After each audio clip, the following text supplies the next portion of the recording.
I'm Bev Adams. I'm an independent demonstrator with Stampin' Up! This is the card I'd like to show you today.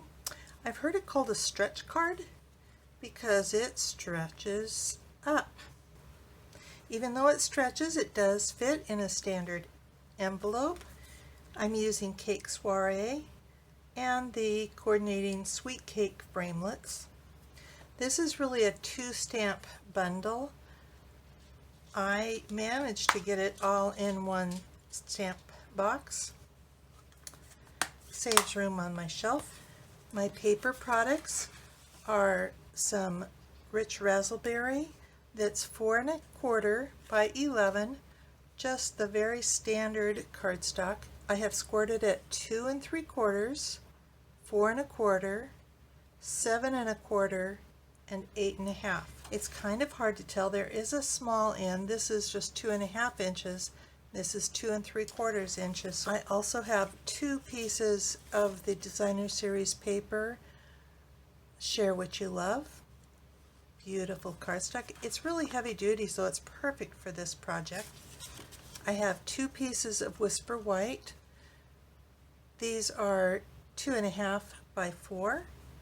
I have a piece of shimmery white cardstock that's 3 by 2 1/2. I have one of those lovely Pearlized Doilies. They are pearlized, shiny on one side and just white on the other. You can use either side. I have literally scraps of silver foil. I have a scrap of old olive. Needs to be at least 2 by 2 1/2. And I have an itty bitty piece of rich raspberry. Needs to be at least 1 1/2 inches. My inks are Memento, Old Olive, and the new Grapefruit Grove. I'm using the Rich Raspberry Stampin' Blends. This is the light one. I'm using the light Pumpkin Pie. This is not the same color, but I think it goes okay. And I'm using the light Old Olive. I'm also using a Wink of Stella clear brush. I also have some of the Old Olive 1/8 inch sheer ribbon. And with the little end, that's going to be the top, and that's going to be a mountain fold. And then we're just going to accordion fold it. So it's like that. You will want to use the bone folder. And I like to use the bone folder from the back side or the underside. I'm going to stamp the cake in Memento ink. And I'm stamping on the shimmery white cardstock.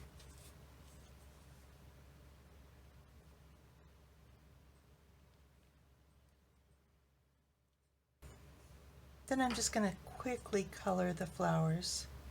The Stampin' Blends don't leave lines. The rose is a little bit larger, so I'm using the big brush end and just really not making any big deal of this. Quick coloring. Same thing with the light Pumpkin Pie.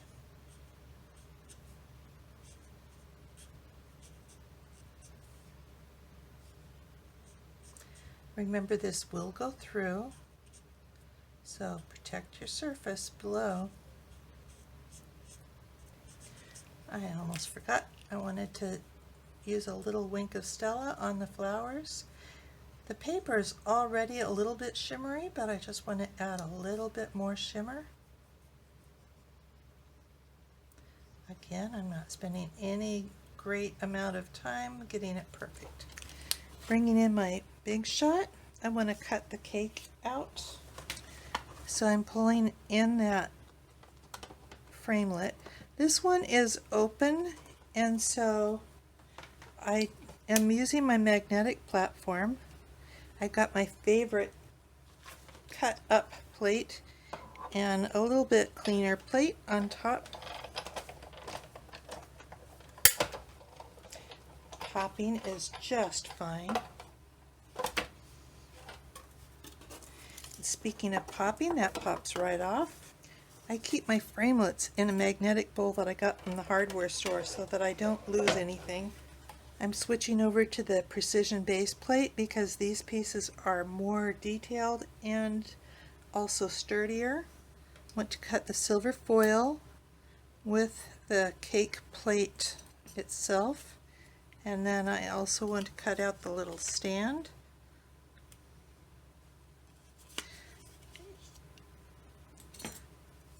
This one piece cuts out 5 pieces from Old Olive, and then this lovely outliney flower from Rich Razzleberry.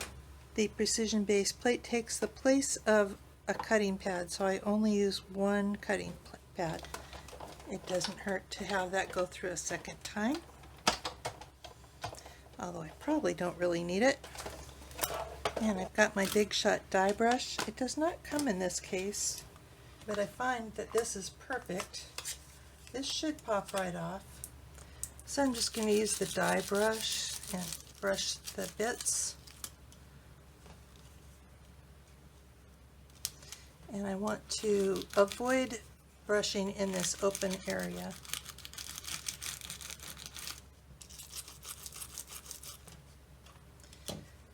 And those pieces pop right out. We'll do some stamping on these 2 pieces of Whisper White. First of all, I'm going to stamp the rose in kind of the upper right corner in Grapefruit Grove, and then this stem in Old Olive.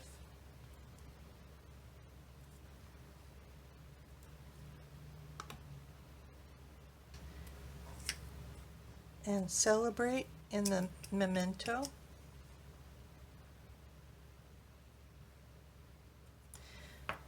This Celebrate has a long R on it, so that if you want to use it to stick in the top of your cake, you can. Then I have the larger greeting, may your day be as wonderful as you. Happy birthday.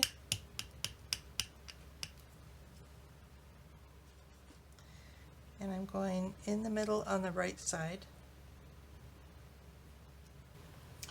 I want to glue down the rose and the stems, and they are so fine, and I could use the fine tip glue pen, but I just have my green glue out all the time, so I'm going to use that. I'm just going to put a blob of glue down. I always keep my green glue, I use it a lot, upside down, this tip down, so that the glue is always at the tip waiting for me.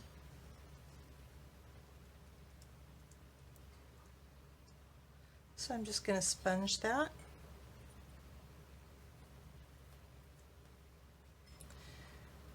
And I have so many leaves. I don't know that I'm actually going to use all of them.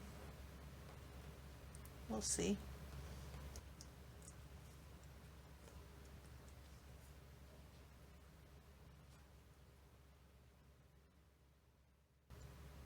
It's okay for this to hang over the side a little bit. Got like a 1/4 of an inch or so around the edge. And I don't think I will use the stems. And now we're ready to assemble. Want to be sure that I have the small end, mountainside,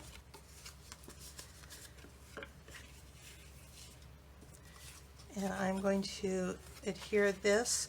I want to only put adhesive in this area here, so I'm going to put tear and tape. This is really adhesive of your choice, but I like having a strong adhesive. I did want to have it so that this is right side up, just in case you see it when the card is open. So we're going to center this on the top.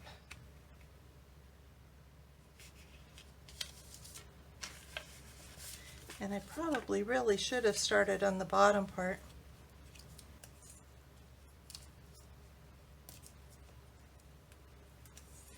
It will be easier to line things up if you start from the bottom.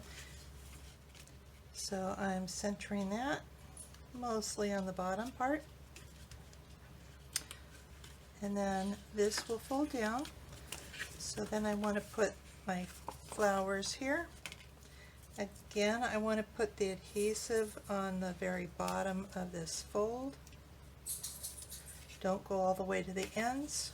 This time I want the flowers showing, so I'll put the adhesive on the striped side. If you don't have fingernails and you have a hard time getting this off, you can just use a piercing tool and poke it in and just lift it right up. Oh, but don't do what I just did.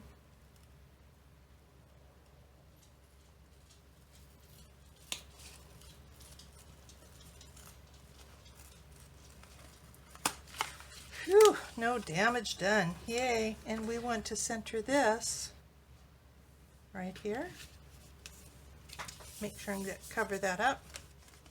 Make sure this covers up there. Now I'm going to put the doily down. The other doily I had with the white up, this time I think I'm going to let the pearlized side show. Just a little bit of glue around the edges. You could certainly use the sponge technique with that as well. And I want to be sure and get this centered.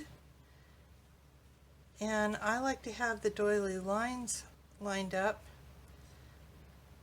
And I want it near the bottom. Next is the tray stand. And I really want this very near the bottom. And so that lines up with the doily like that. The cake plate, I think, looks especially best if you use it on dimensionals. Make sure to have that centered on the doily. And then we're going to need dimensionals on the top of the cake, but regular adhesive on the bottom, because the bottom will actually be sitting on the cake plate.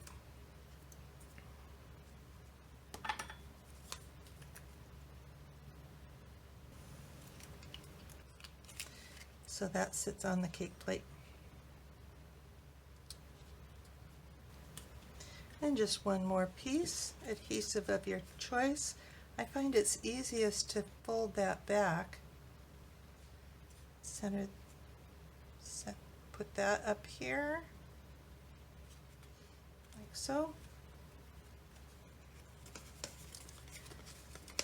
And it's all hiding away. Then we'll tie a ribbon around here. I have just left it on the spool, but I believe it's about 13 or 14 inches. I think I put 16 inches in my directions. If you're going to cut it, you don't want to accidentally cut it too short.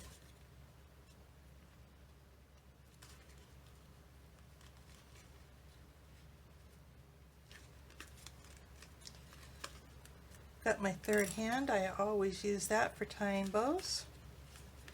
Makes it a lot easier. It's just an alligator clip from the hardware store in the electrical department. So because I didn't cut it off, I'm only losing an inch of ribbon here. If you would like the directions for this stretch card, come on over to bevadams.com. I'll have the direct link for you right here on the video, and I will also have it down in the video description on YouTube. Thank you for stopping by. Talk to you soon.